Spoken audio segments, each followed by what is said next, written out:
Edward Cullen can stalk me anytime he wants to. I respect the hustle. Am I lying to myself? Maybe. I don't even know what I'm talking about anymore. I'm sorry, I'm so caffeinated. Hey y'all, my name's Meyer. Welcome back to my channel. Today we're going to be doing my February reading wrap up where we talk all about the 12 books that I read last month.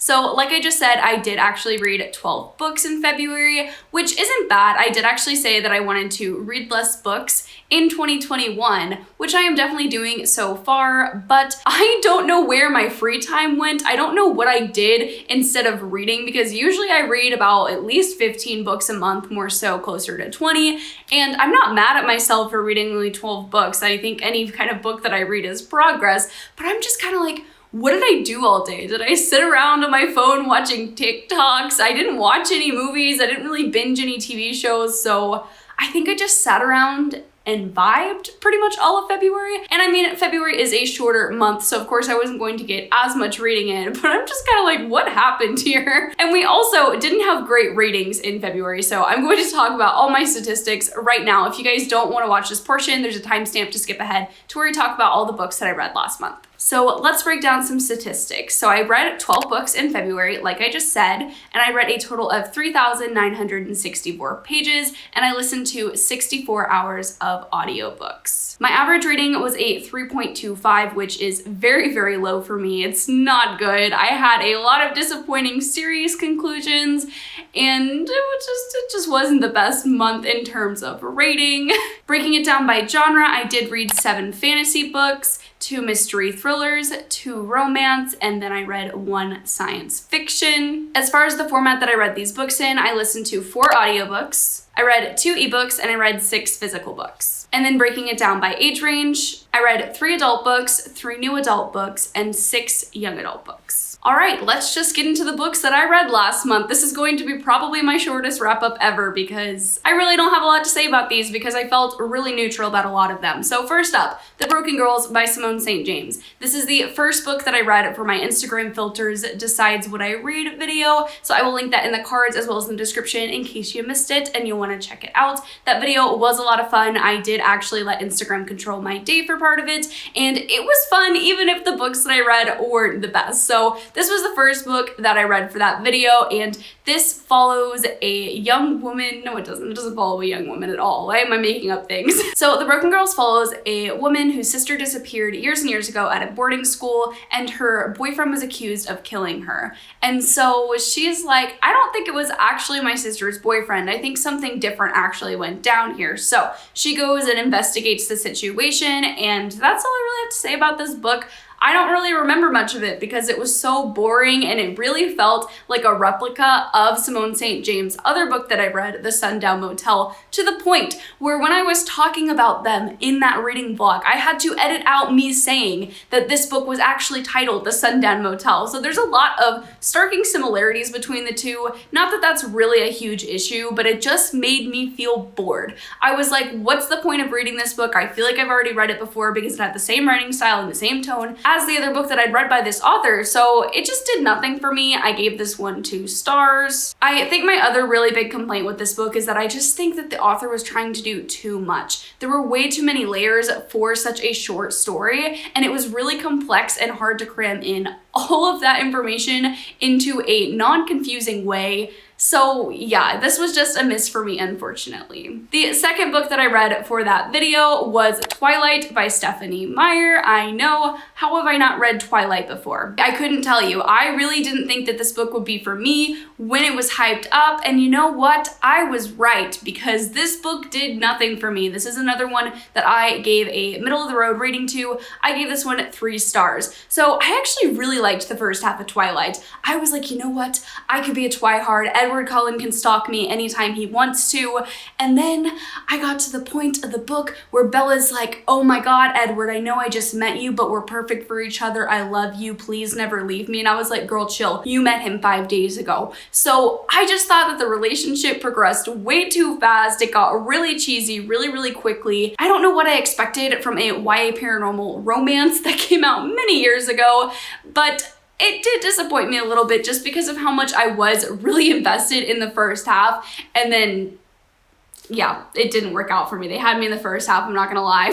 So the next few books that I want to talk about are all by Ms. Sarah J. Maas. I reread most of the A Court of Thorns and Roses series this month. So I reread Akamath, A Court of Mist and Fury. I also reread A Court of Wings and Ruin. I read A Court of Frost and Starlight. I actually had a really fun time rereading this series. If you want more in-depth thoughts on A Court of Wings and Ruin specifically, I actually did do a live show on Mel Reed's channel, which I will link in the description down below with more of my thoughts. And I also did a 24-hour readathon vlog where I actually listened to that audiobook. So definitely go to those videos if you want more of my in-depth thoughts.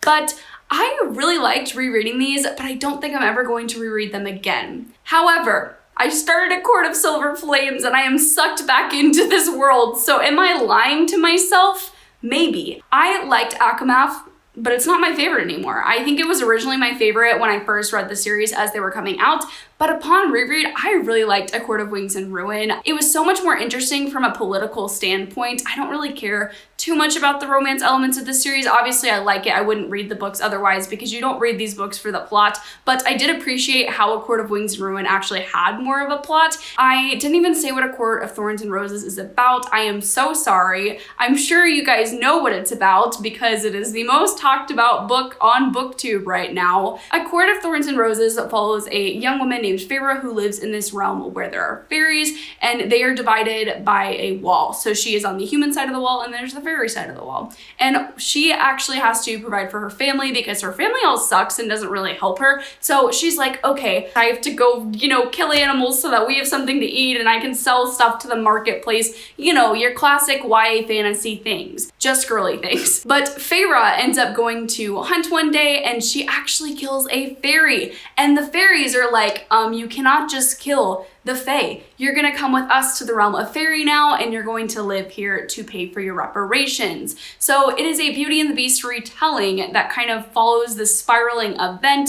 And you don't read ACOTAR for the plot. I mean, the plot is a fun time. I think that they get more engaging as you read the series, but the first book is definitely the blandest out of the trilogy. So I don't know if I just sold you on A Court of Thorns and Roses. I'm sure that my bad synopsis was not going to be the thing that pushed you over the edge because I'm sure you've been hearing about this series for years. I don't even know what I'm talking about anymore. I'm sorry, I'm so caffeinated. Oh, did I tell you star ratings for any of them? No, I don't think that I did. I gave A Court of Mist and Fury 4 stars. I gave A Court of Wings and Ruin 4 stars, but I did prefer it over Akamath. I don't know how to explain myself there.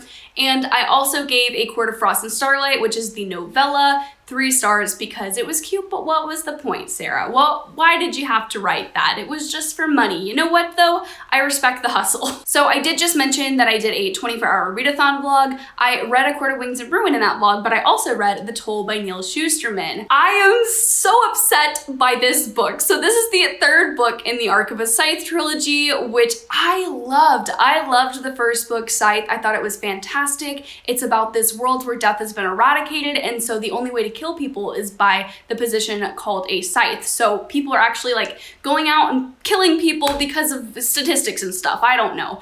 And I really liked Scythe and I liked Thunderhead, the 2nd book in the series, but The Toll is getting a 2-star rating from me. And the 2 stars, honestly, I could probably give this a 1 star and be happy with it because that's how much it disappointed me.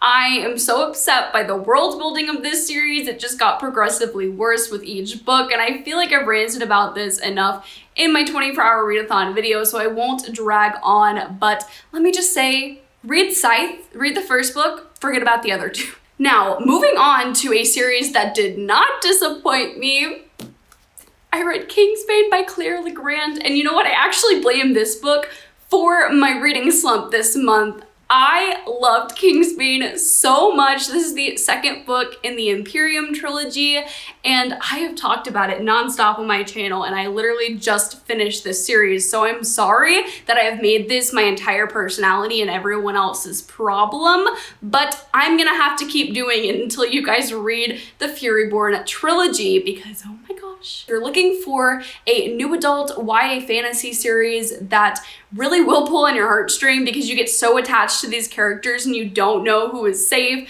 and the stakes are just so high, read this one. Like, also look at the cover, like you see that shine? beautiful, absolutely immaculate. What can I say about this book that I haven't already said before? This ending, so rude. But I think that the third book in the series, which I also read this month, Lightbringer, really made everything that happened in Kingsbane okay. Were they both emotional books and made me question my entire existence?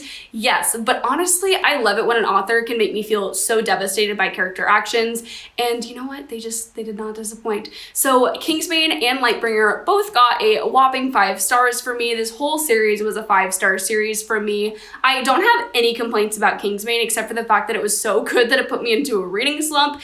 And my only critique about Lightbringer is that the first half was kind of boring, especially after such an action-packed ending in Kingsbane, that I was kind of like, okay, like, are we gonna get to the plot now? But then we got to the plot and it hurt me. So did I really want the plot? If you guys don't know what Furyborn, the first book in the series, is about, it is about 2 girls in different timelines. You're following Riel and you're following Eliana, and there is this prophecy about a blood queen and a sun queen. And so you're kind of like, okay, like, which one of you is which? And you find out throughout the trilogy. It's a really great time. The characters are super complex. If you want more of my original thoughts on Furyborn, I actually read it in my Can We Trust Book Talk video, which I will link in the cards as well as in the description for you to check out. But I feel like I've talked about this series enough on my channel, so I'm gonna stop now. I'm so sorry. So the next book that I want to chat with you guys about is Ruin and Rising, and this is the last book in the Shadow and Bone trilogy by Miss Leigh Bardugo, and I gave this one 3 stars. It was actually my least favorite in the entire series, which really sucks, because I thought that in the first half of this book, it was gonna be my favorite. Well, I was lied to, okay? So Shadow and Bone is a series that follows a young girl named Alina who lives in the world of the Grisha. And one day when she is under attack, she actually realizes, oh, she is a Grisha. She has sun power, and this guy called the Darkling, who, you know, has shadow powers and stuff. I mean, it fits the name, the Darkling. He goes up to Alina and he's like, hey girl, you wanna rule the world together? And she's like, I don't know, maybe. And so it is about Alina coming into her powers and such. Your very classic YA fantasy with all those sorts of tropes in it. I didn't hate Ruin and Rising. I didn't hate any of this series, but Ruin and Rising is probably the one that I have the most criticisms of, even though I have criticisms of all 3. I think that Ruin and Rising definitely is an improvement in terms of world building and writing. I think that Leigh Bardugo has definitely evolved as a writer, and you can see that from Shadow and Bone. I just didn't like how this played out. The ending felt very, very rushed to me. The whole book just felt really rushed to me.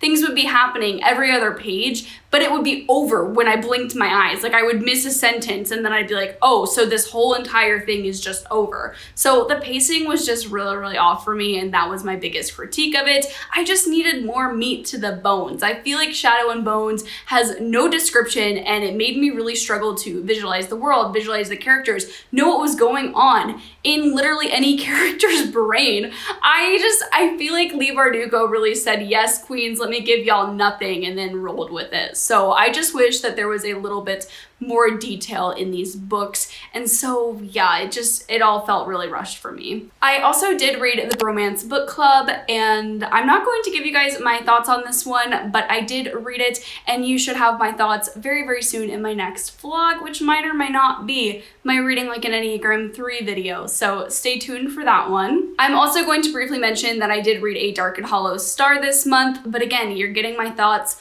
in a video on this book, so you will find out what I thought very, very soon. The last book that I want to chat about is Every Last Fear, which is again another arc, and I believe this one comes out sometime in March, so you should be able to read it soon if you want to, but I don't have a glowing review for you, so I don't know if you'll actually want to read it, at least based off my review alone. I have seen a lot of 5-star, 4 stars floating around Goodreads and NetGalley, but I did not have that experience. I gave this one a 2.5-star rating, and this is a book that follows a guy who's in college, I want to say, and his family goes on vacation in Mexico, and while they're on vacation, they all mysteriously die, and it's made to look like an accident, but authorities in the United States are like, this ain't an accident, fam. And so it's just like, okay, I don't even remember what was so good about it. Like, I'm trying to think of why people would give this more than 3 stars, and I just can't, because this book really gave us nothing. I just thought it was kind of cheesy at moments. It didn't really fit the tone of the story, and I just didn't care about any of the reveals. This just wasn't very engaging. I liked it a lot at first, and then when the reveals started happening, I was like, that's it. Like, we waited all this time for this to be the actual killer. So yeah, it was just kind of okay for me. So those are all the books that I read in February, or my February wrap up. Thank you guys so much for watching. Like always, I really appreciate it. Don't forget to like this video if you liked it. It would really support me and my channel. And also subscribe down below for more book related content, and turn on that post notification bell so you never miss an upload from me. I upload 2 times a week. I also have my Instagram, Twitter, Goodreads, Amazon wishlist, all that good stuff in the description down below if you're interested in supporting me elsewhere. And until next time, bye!